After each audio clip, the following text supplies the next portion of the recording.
Chers auditeurs et chères auditrices, bonjour. Je vous souhaite une excellente rentrée scolaire, en dépit des nombreuses incertitudes qu'elle regorge, en particulier sur les questions sanitaires pour tout le monde et d'affectation de rentrée pour les étudiants qui sont passés à travers du filtre infernal et incompréhensible de Parcoursup. Bon courage à tous et très bonne année.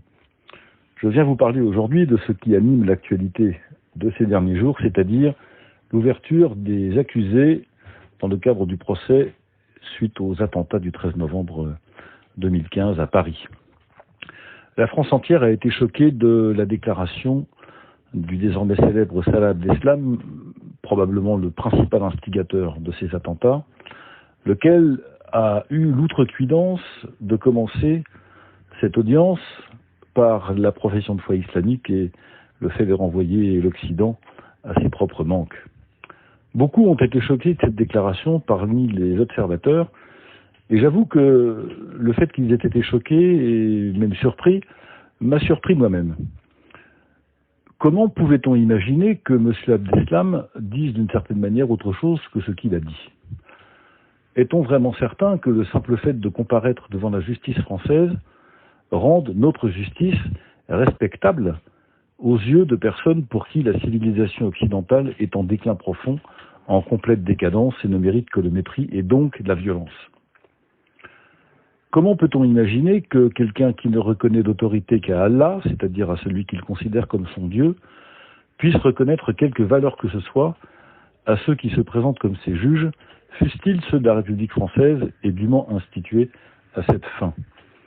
Évidemment, nous sommes là non pas en présence de quelqu'un qui se serait miraculeusement converti au dogme républicain et à la place de la justice pendant ces années de détention provisoire, mais nous sommes bien là devant un choc de deux mondes, presque un choc de civilisation entre d'un côté une république vide, creuse, qui n'arrive jamais, plus jamais à instaurer son autorité de valeur et l'enracinement de ses vertus, et d'un autre côté une religion qu'on pourrait presque dire trop pleine, c'est-à-dire débordant d'une autorité aveugle de Dieu sur des hommes qui l'ignorent. Voilà au fond ce qu'est ce procès, le choc de deux mondes dans lequel les Français ne se retrouvent plus ni dans l'un ni dans l'autre. Le premier qui est jugé, il est évidemment d'une violence insupportable, et c'est au fond la religion de Dieu sans l'homme.